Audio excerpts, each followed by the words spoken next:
দেখো বন্ধুরা, আজ আমি সবার মুখ চুপ করে দিতে চাই যারা বলে ফ্রি ফায়ার গেম খেলে পোলাপান ধ্বংস হয়ে যাচ্ছে। এই গেম খেলে মধ্যবিত্ত পরিবারের সন্তানরা কখনো তাদের পরিবারের জন্য কিছু করতে পারবে না।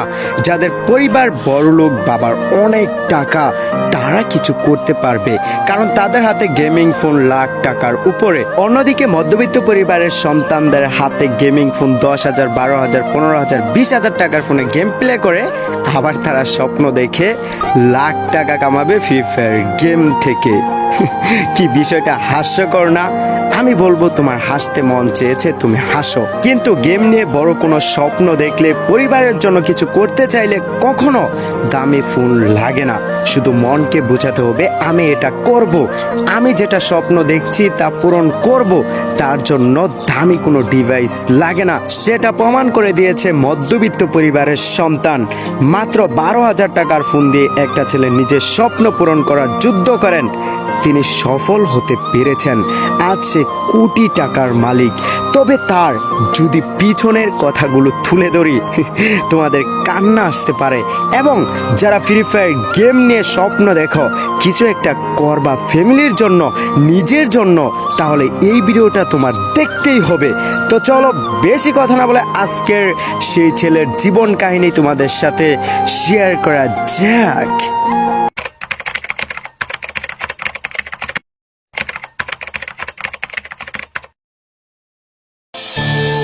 দেখো বন্ধুরা, আজকের কথাগুলো উঠে এসেছে একটি নিম্ন মধ্যবিত্ত পরিবার থেকে। না তারা বড়লোক, না তারা ভিক্ষুক, ঠিক আমাদের মতোই মধ্যবিত্ত পরিবারের সন্তান। একই পরিবারের 4 জন সদস্য, বাবা, মা, বড় ভাই, ছোট ভাই। বড় ভাইটা বিয়ে করে ফেলেছে, বিয়ে করে আলাদা সংসার করে ঢাকা শহরে থাকে। বড় ভাইয়ের 2টা সন্তানও আছে, তাদের মতন তারা সংসার করতেছে ঢাকা শহরে। গ্রামের ভিতর বসবাস করেন বাবা, মা, সেই ছোট্ট ছেলেটাকে নিয়ে সুন্দর একটি পরিবার। বাবা পেশা হিসেবে কাজ করেন পোস্ট অফিসের চিঠি কর্মকর্তা, অর্থাৎ পোস্ট অফিসে কোনো চিঠি আসলে সবার বাসায় তিনি ঠিকানা দেখে সেখানে চিঠি পৌঁছায় দেয়। সেখানে চিঠি দেওয়ার পর কিছু পরিমাণ তাকে বকশিশ দেওয়া হয় এবং সরকারি থেকে তাকে কিছু পরিমাণ মায়না দেওয়া হয়। সেটা নিয়েই তাদের পরিবারটা সুন্দরভাবে চলাফেরা করতেছে। পরিবারের ছোট সন্তানটা হাই স্কুলে লেখাপড়া করতেছে। যেহেতু তাদের কোনো আয়ের দরকার নাই, বাবা, মা আর সেই সন্তানটা নিয়েই তার বাবা চলাফেরা করে। যেহেতু তার বড় ভাই থাকে ঢাকা শহরে, তারা আলাদা, একটা টাকাও বাবাকে দেয় না। বাবা কখনো টাকা চায়ও না, তোকে লেখাপড়া করেছি, তোকে সরকারি চাকরি নিয়েছি ঢাকার ভিতর, তুই থাক না বাবা, তুই ঢাকা, আমাদের কোনো খোঁজখবর নিতে হবে না। বাবা সবটুকু ত্যায্য করে দিয়ে দিছে। ভাবছে যে যদি কখনো বিপদে পড়ে বাবা, তাহলে হয়তোবা বড় ভাইটা পাশে দাঁড়াবে। তারপর কি হলো, পরিবারের ছোট সন্তানটা লেখাপড়া করতেছে। এভাবে তাদের সংসারটা প্রায় কেটে যায় 5টি বছর। এর মধ্যে অনেক বাধা আসছে, তবুও কোনো বাধা তাকে আটকাতে পারে নাই। যেহেতু বাবা ইনকাম করে, বাবা হচ্ছে বটগাছ, বাবা ইনকাম করলে তো সেই সংসারের কোনো অভাব দেখার মানেই হতে পারে না। 5টি বছর যাওয়ার পর বাবা অসুস্থ হয়ে পড়ে, অর্থাৎ বাবার বয়স হয়ে যায় প্রায় 70 বছর উপরে। বাবা আর কত ইনকাম করবে? এর দ্বারা তো এখন আর কোনো কাজ কাম হবে না, বৃদ্ধ মানুষ এখন বসে বসে খাবে। এই অবস্থায় তার কাজ করে খেতে হয়। অন্যদিকে পরিবারের সন্তান, ছোট সন্তান যিনি, তিনি কিন্তু উঠে যায় কলেজে। এবার ইন্টার ফার্স্ট ইয়ারে পড়তেছে। সামনে তার ফাইনাল এক্সাম, প্রায় 6টা মাস আছে, তারপরই ফাইনাল এক্সাম। এই অবস্থায় বাবা হয়ে যায় অসুস্থ। তাদের ফ্যামিলি চালার মতন সক্ষমতা হয়নি। বাবা অনেক টাকা জোগাইছিল, সেখানে তাদের সংসারটা মোটামুটি 1 মাসের মতো চলে। এ অবস্থায় পরিবারের বড় সন্তান যিনি, তিনি হয়তো বা সংসারের হালটা ধরবে। যেহেতু বাবা অসুস্থ, বাবার দ্বারা আর কোনো কাজ হবে না। অর্থাৎ বাবার পরীক্ষা নিরীক্ষা করার পর ডাক্তারে বলল তোমার বাবার প্যারালাইসিস হয়ে গেছে, অর্থাৎ এই বয়সে তোমার আর কোনো দিন বাবার কাজ করা সম্ভব হবে না। তোমার বাবাকে যতদিন বেঁচে থাকবে ততদিন বসে বসেই খেতে হবে। এ অবস্থায় পরিবারের বড় সন্তানকে জানানো হলো যে আব্বু তো অসুস্থ হয়ে গেছে, তুমি রিপোর্ট দেখো, সবকিছু দেখো, এখন আমাদের সংসারটা কিভাবে চলবে? আমার তো সামনে ফাইনাল এক্সাম, আমি কি করব ভাইয়া, তুমি একটু দেখো না, সংসারের হালটা একটু ধরো না, আমরা তো মাত্র 2 জন। এই অবস্থায়ও বড় ভাই কোনো প্রকার রেসপন্স দেখায় নাই। তার এতটা পরিমাণ টাকার হিংসা বেড়ে গেছে যে মা, বাবা, ছোট ভাই কারো খোঁজখবর রাখে নাই। এবং এ অবস্থায় তিনি কোনো খোঁজখবর রাখে নাই। তাদের সংসারটা তো চালাতে হবে, এমন না যে তারা মানুষের কাছে গিয়ে হাত পাতবে, এমন তার অবস্থা নেই। যেহেতু কলেজে পড়তেছে, তার একটা মান সম্মান আছে। এ অবস্থায় পরিবারের ছোট সন্তানরা কি করবে? তিনি আর কোনো রাস্তা না পেয়ে বিদায় জানিয়ে দেয় পড়ালেখাকে। বাবার কাছে সর্বশেষ গিয়ে বলেছিল, আব্বু আমি তো আর পারতেছি না, তোমার বড় ছেলে সংসারের হাল ধরবে না, এখন তোমার স্বপ্ন আমি হয়তো বা কোনোদিন পূরণ করতে পারবো না, যেটুকু লেখাপড়া করেছি তুমি আমাকে দোয়া করো যেন আমি কিছু একটা করে খেতে পারি, এতটুকুতেই আমার ফাইনাল এক্সাম দেওয়া লাগবে না, মা তুমি শুধু আমার জন্য দোয়া করো। এ অবস্থায় তিনি একটা গ্রামের কম্পিউটার দোকানে ভর্তি হয়ে যায়। সেখানে মাইনে দেয় মাস শেষে তাকে 4,000 টাকা।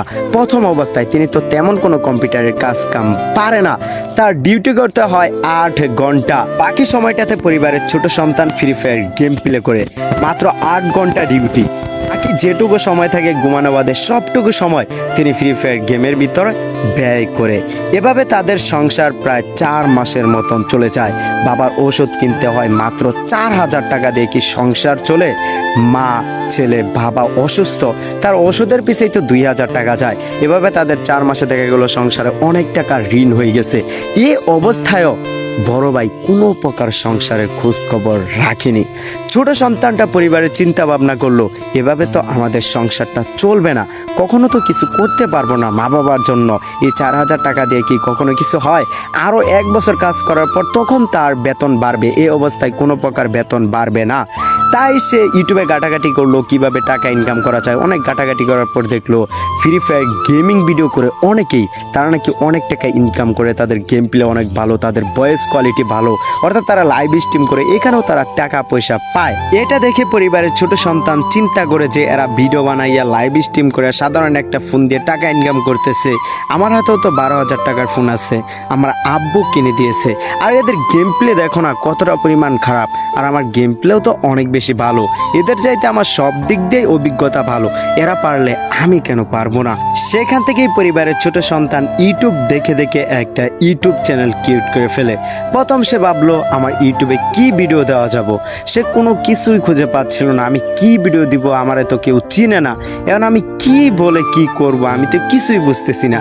তারপর সে ইউটিউব দেখে দেখে সামথিং কিছু পরিমাণ আইডিয়া নেয়।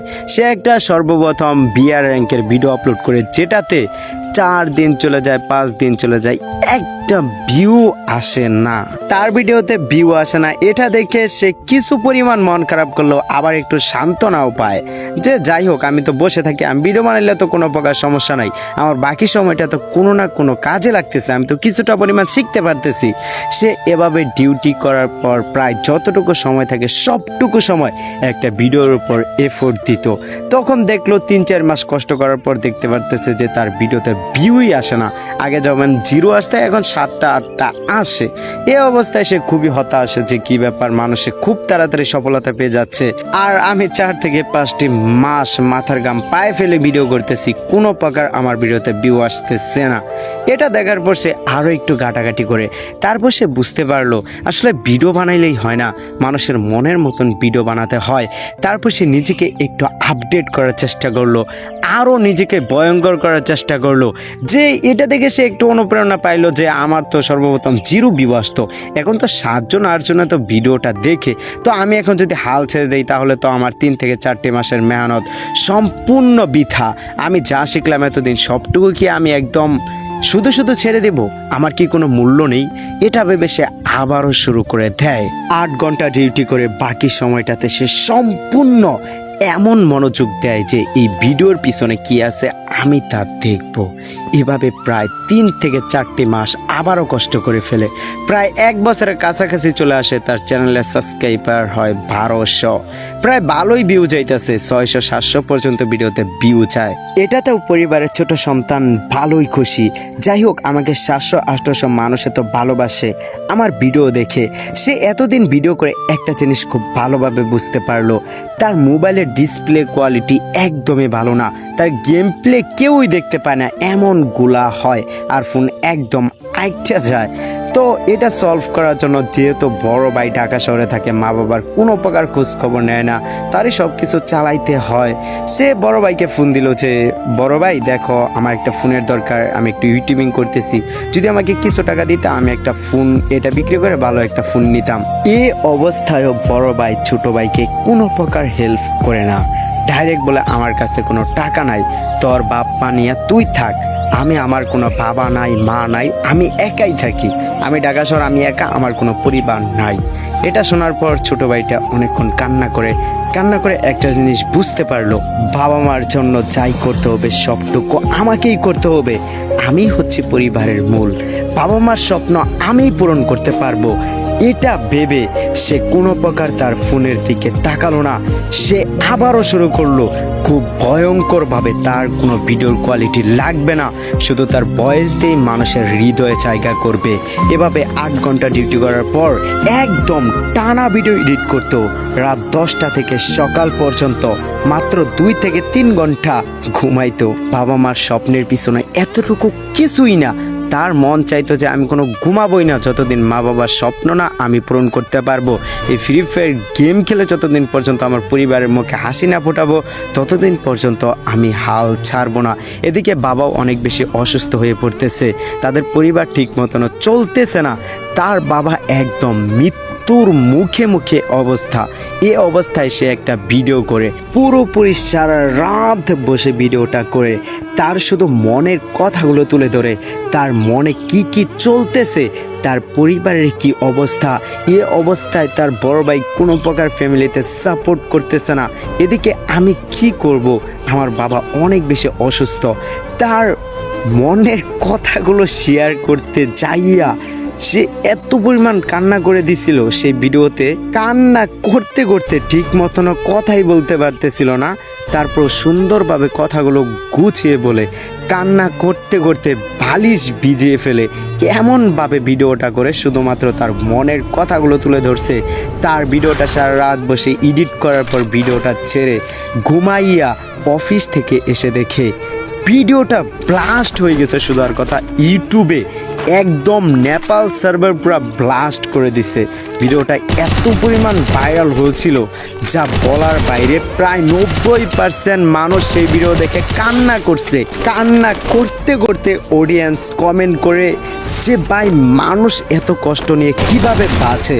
অর্থাৎ তার বড় ভাইতে সরকারি চাকরি করে ঢাকা শহর, সেই অফিসেও এই ভিডিওটা দেখে, এটা দেখার পর তার বড় ভাইকে চাকরি থেকে সাসপেন্ড করে দেয়।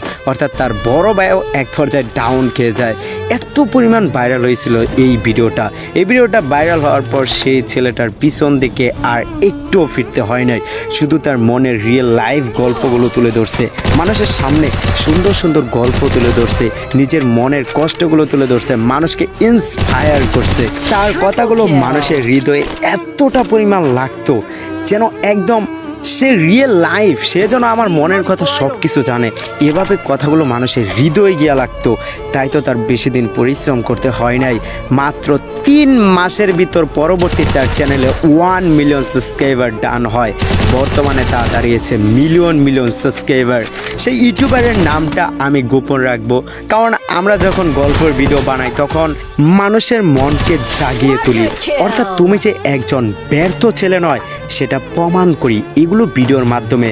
আজ সে ইউটিউবারের নামটা আমি কখনো বলতে পারবো না, যদি বলি তোমরা সবাই চিনবা এবং কি অনেকে তোমরা সাবস্ক্রাইবও করে রাখছো, তাই এই নামটা আমি গোপন রাখলাম। আশা করি তোমরা বুঝতে পারছো। তো বলি যে টুকরা সাবস্ক্রাইবাররা, এইখান থেকে তোমরা কি শিখতে পারলা? দেখো, মানুষের ফোন কি আছে সেটা নির্ভর করে না, আসল কথা হচ্ছে তোমার আত্মার শক্তি, তোমার ভিতরে কতটুকু আছে, তুমি কি স্বপ্ন দেখেছো, সেই স্বপ্নটা বাস্তব করার জন্য তোমার কী কী করতে হবে। তোমার জীবনে কি এমন সময় এসেছে তোমার বাবা অনেক অসুস্থ, তোমার আম্মুর অনেক ঋণ করে ফেলছে, তোমার ভাই কোনো প্রকার সাপোর্ট দেয় না, তোমার ভাই সরকারি চাকরি করে, তোমাকে তো সবাই সাপোর্ট দেয়, তোমার হাতে কত দামি ফোন, অথচ ফ্রি ফায়ার গেম খেলো, বাবা মার কাছে প্রেশার দাও, বাবা মার কাছ থেকে টাকা নিয়ে টপ আপ করো, বাবা মার কাছ থেকে টাকা চুরি করো, এসব করার কি দরকার আছে? অর্থাৎ ফ্রি ফায়ার গেম খেলেও যে অনেক কিছু করা যায় তা এই গল্পে থেকে শেখা যায়, এবং এই ইউটিউবারের জীবন থেকে নিয়ে গল্পটা তোমাদের মাঝখানে শেয়ার করলাম। জানি না আজকের ভিডিওটা তোমাদের মাঝখানে কেমন লাগছে। যদি আমার কোনো একটা কথা তোমাদের ভালো লাগে তাহলে অবশ্যই ভিডিও একটা লাইক করে দিবা, অ্যান্ড যার চ্যানেলে নতুন আছো অবশ্যই চ্যানেলটা সাবস্ক্রাইব করে বেল আইকনটি অন করে রাখবা, যেন ভিডিও ছাড়ার সঙ্গে সঙ্গে সবার আগে তোমার কাছে পাও এবং সুন্দর একটা কমেন্ট করতে পারো। আজকের মতন বিদায় নেওয়া যাক।